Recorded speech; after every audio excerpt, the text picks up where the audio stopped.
Good morning. We can do a little better than that. Good morning. Good morning. That's what I'm talking about. I'm Fred Humphreys. I'm Corporate Vice President of Government Affairs for Microsoft, and I am honored and glad to welcome you to the Microsoft Innovation Policy Center.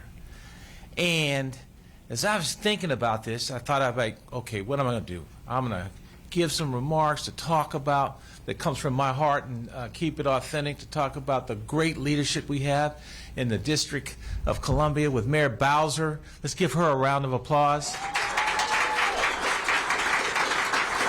It's important to know, Mayor, I'm not from outside of D.C. I am a D.C. resident and been one for 12 years. And I think you just do outstanding work. And at the District of Columbia, D.C. just, when it comes to innovation, technology, and policy, it's a leader. And it's good for the community, for the those consume, go to the D.C. website. It's easy to navigate. It's efficient, and it provides great services. And we at Microsoft have been just so honored and pleased to work with the government when it comes to AI and other technologies, and so excited to continue to partner with DC as it continues on what I think has been a great journey when it comes to digital transformation. It's truly embraced, and it's a best practice. Not for just here in the nation's capital, but throughout the country and throughout the U.S. Now, of course, I use AI every day. So, of course, I got up this morning and said, well, that's the Fred Humphreys introduction. Let me see what AI is going to produce for me today as far as an introduction. Now, we call it Copilot, right? Now, it's important. It's very intentional that Microsoft calls it Copilot, because you still got to be human-centered. Like, I actually, on my phone, I don't have it on me, but like sometimes when I'm responding to email, I draft it up and then I push little icon. Icon then can draft, and I can either keep it, and when I keep it, what do you got to always do? Can't get lazy. You still got to read it. It may say something that you're like, that's not what I really want to convey. Has a great batting average. If you look at it, it's going to have what you want. And then you make a little edit, push it, and wow, it's grammatically correct. It's got what it needs. Go from there. So this is what Copilot said to me this morning about the introduction. Now, I'm just going to highlight. It's tough getting old. I got to put my glasses on, and then I'm going to read a section that I like that Copilot talked about. Mayor Bowser's commitment to progress and innovation is evident in her relentless efforts to position Washington, D.C. as a city that not only embraces change, but leads it. Today, we gather to celebrate a significant milestone in this journey, the announcement of the City AI's policy. I think you all have picked up that Copilot did better than I did in my little authentic and tried introduction, but Copilot was missing something. Please join me in welcoming a visionary leader, a champion of progress, and the architect of our city's digital future. The best mayor ever. That's what they were missing. Mayor Muriel Bowser. Thank you.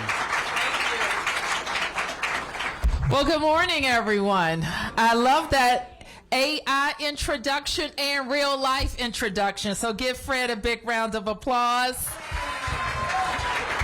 And all the team members here at Microsoft, give yourselves a round of applause. And I just want to say how much I appreciate you hosting us in beautiful downtown Washington, D.C. It should be no surprise to anyone, but Microsoft is a strategic partner of the District of Columbia. I know you're going to like this. All 37,000 employees in D.C. use Microsoft 365. And Microsoft was an important partner during our during the pandemic, where we basically flipped a switch one day and moved the entire government online. And most recently, Microsoft has partnered with us in our successful launch of business.dc.gov. It is a portal that makes it easier for you to work across government agencies, start your business, grow your business, hire DC residents, you name it. Business.dc.gov will help you. And they're also recognized, Microsoft that is, as a global leader in the responsible use of AI. And that is why we're here today. I also want to recognize that we have been joined by our new interim chief technology officer, Stephen Miller. Stand up so everybody can see you and congratulate you. We're joined by our former CTO and now my chief of staff, Lindsay Parker, and the city administrator for the district, Kevin Donahue, along with a lot of DC team members. So in the fall, I joined about 100 mayors, also here in downtown DC at the new Johns Hopkins on Pennsylvania Avenue, a session on AI during City Lab. And the shared interest in the room about how we can better serve AI, to better serve our residents using AI is top of mind for all major city mayors. And what we know is that artificial intelligence, specifically generative AI, has the potential to change the way we work, even more so than email did. Some of us, maybe not me, but some of us remember when we didn't even have email as a regular tool at work. Who remembers that? I actually do remember that. We know how much email changed our lives. Then smartphones changed them again. And we want to make sure that DC government is on the forefront of how we use AI. And we know that there are a lot of possibilities. We can use AI to find and hire talent and connect DC residents to employment opportunities. We can better automate how we receive requests and make it easier for DC residents to get what they need faster. And even better, we can look for trends in what people are searching and asking for, and we can use that information to build a more proactive government. We can use AI to help new employees get caught up faster, and everyone knows that when you start a new job, there's usually a steep learning curve. We know that many of our public servants spend their time moving around the city, whether they have public safety jobs or public works jobs or work in the human services. So we will be looking at how AI can make their travel more efficient.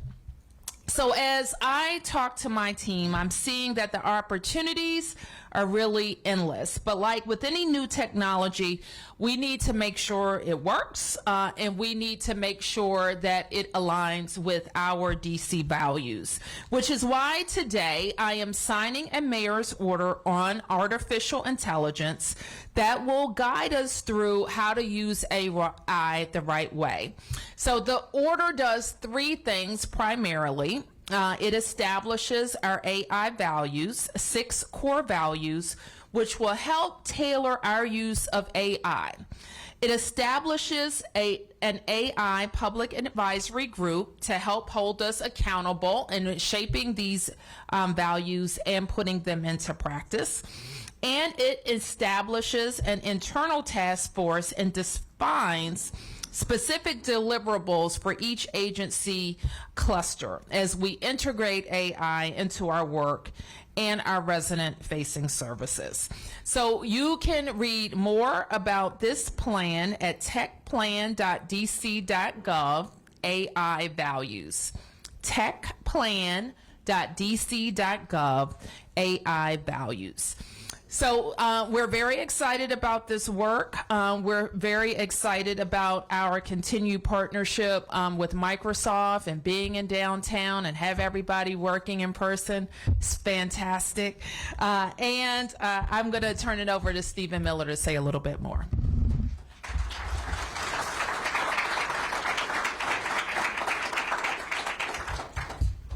Thank you, Mayor. This is a great day for DC. Agencies have been eager to explore AI since it made major breakthroughs last year. But we knew we needed a balanced approach to manage the excitement of a new technology with the risks of a new technology. And that's exactly what you've done here today, Mayor. You've developed an aggressive but thoughtful approach to bring benefits to residents and businesses while maintaining our DC AI values.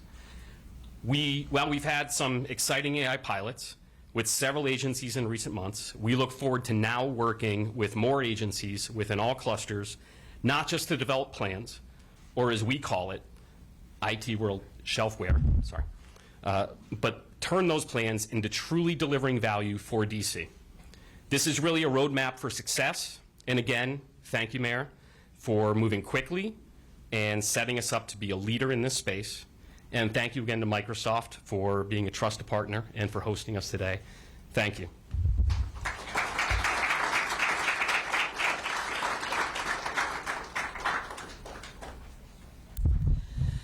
Okay, so I'm going to sign the mayoral order.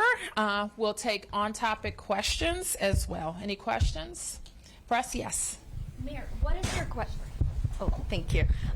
What would be your response to maybe folks in the community who don't know much about AI and if it kind of frightens them? Well, I would tell them that I'm kind of in the same boat that they are. I think that is a lot of people don't know a lot about AI, even though they're probably using AI in their daily lives already. And so I think it's our challenge to make sure we explain what it means for city services and how it can help improve city services. We have a great team of people, 37,000 strong, that work across DC government, and their work grows and grows. People want their government to be able to deliver, and they expect us to use every tool possible to make it efficient. Now, they want us to be safe. They want to make sure that their information is safe. They want to make sure that we as a government are acting ethically and responsibly. And so that's why we have this policy. Yes. If I can ask a follow-up, Oh, what sorry. would be some of those city services that this would be used for? Well, and how would it be used? I think that I gave some examples of areas that we are looking into right now. How can we use tools to make our hiring process faster, and how can people access different services that they're using right now? We don't know the full universe of services, but we are looking across our clusters and talking to our agency directors about ideas that they have. Yes. Yes. Megan. Oh, I'm so sorry. I thought there was some behind me. Thank you, Mayor. You know, some of your employment initiatives intersect with creating job opportunities within the DC government, and I'm wondering if you anticipate AI replacing any types of jobs within DC government. Well, again, we don't know that. I think as an American economy, all employers are looking at how to do jobs differently and better and faster. And as a country, I think that we are always also looking to prepare our workforces for changes to the workforce. And part of our work with our high school students, for example, is making sure that they're prepared not for today's workforce, but the workforce of, a generation from now. We've invited our kids from McKinley Tech High School. Where are you, McKinley Tech? Let's give them a round of applause. And Jackson Reed High School. Give them a round of applause. So part of the curriculum, not only in our citywide high schools, our neighborhood high schools, and our advanced technical and career centers, are focused on jobs of the future.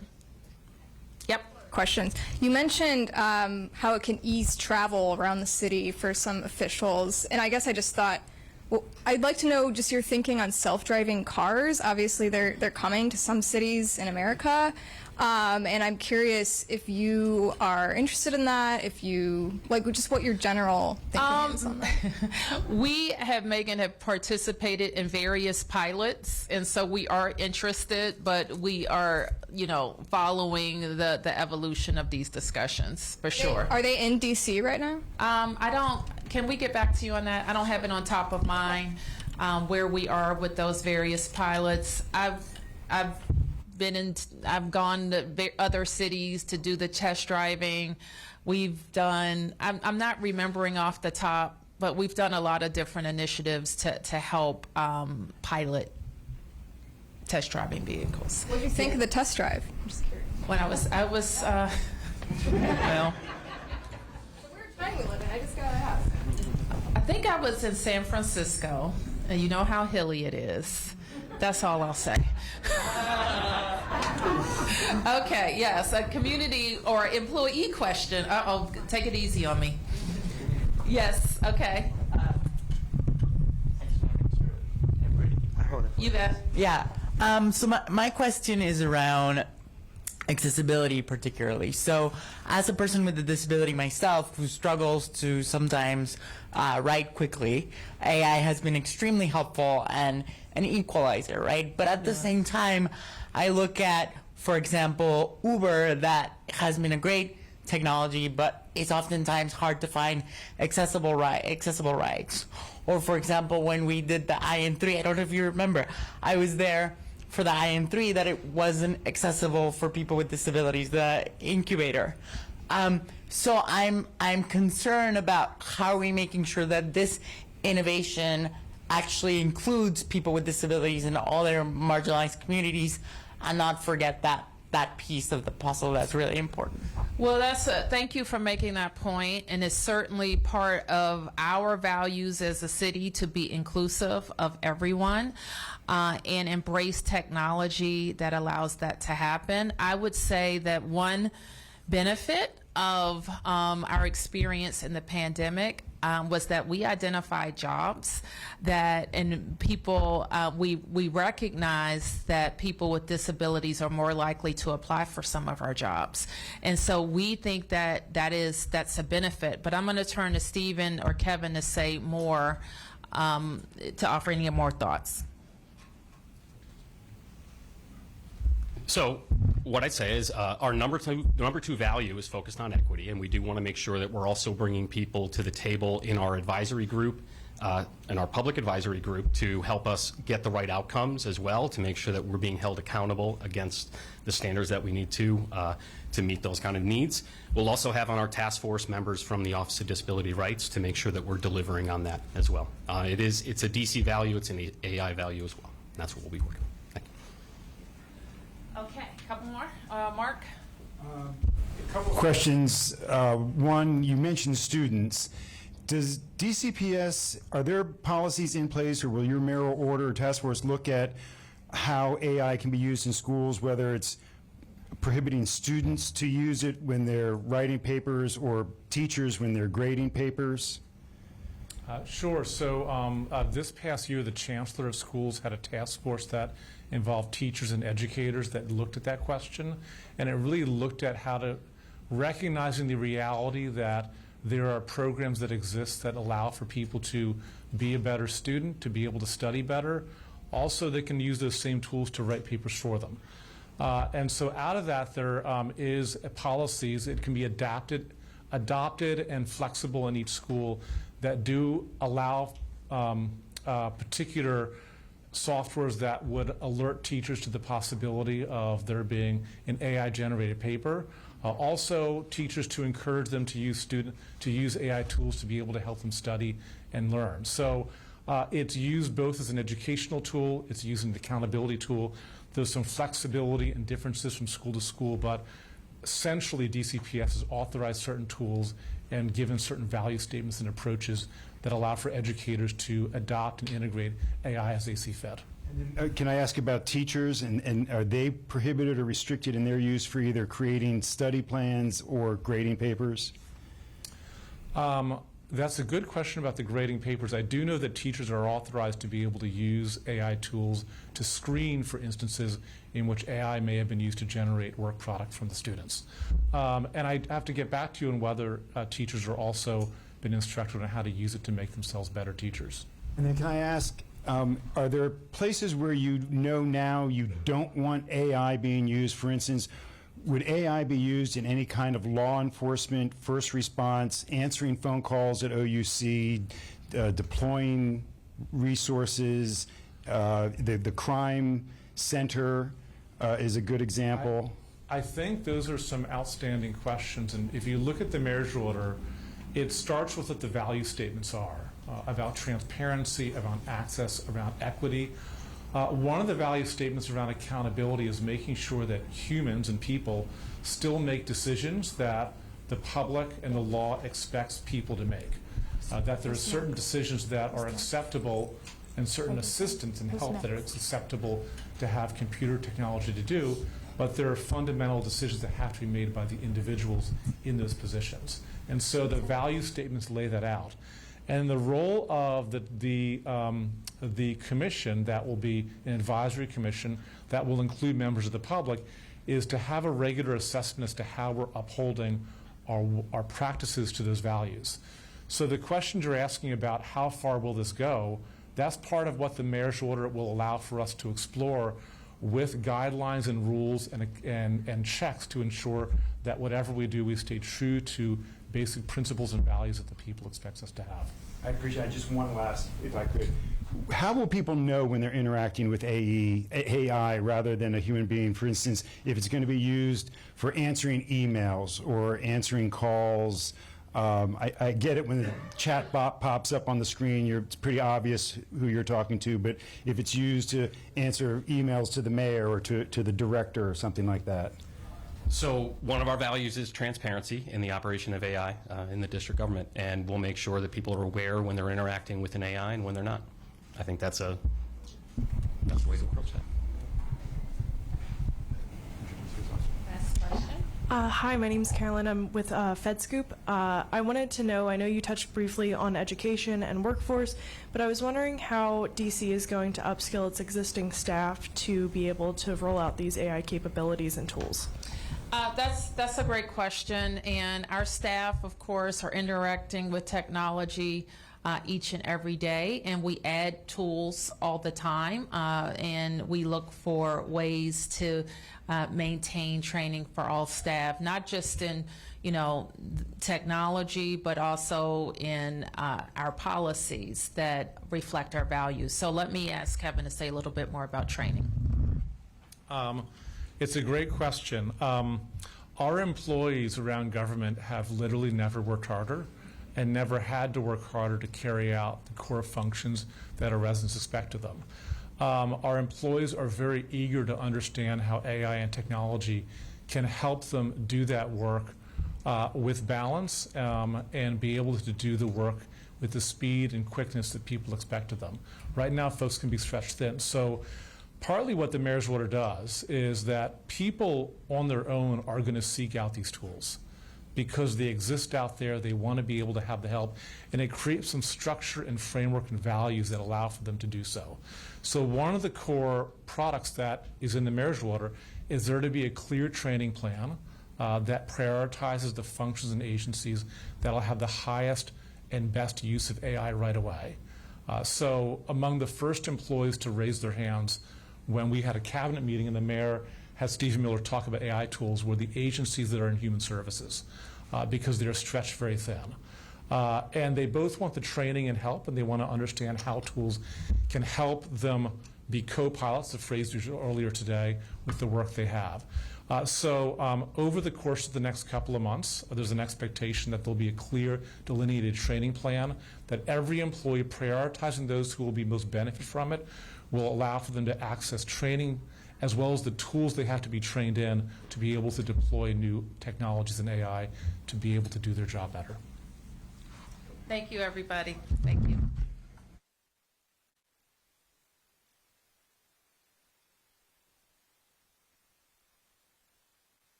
Come on now, Sean.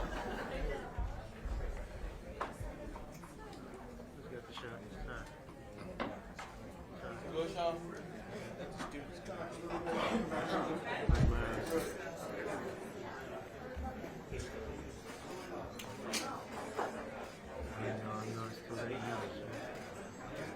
Yeah.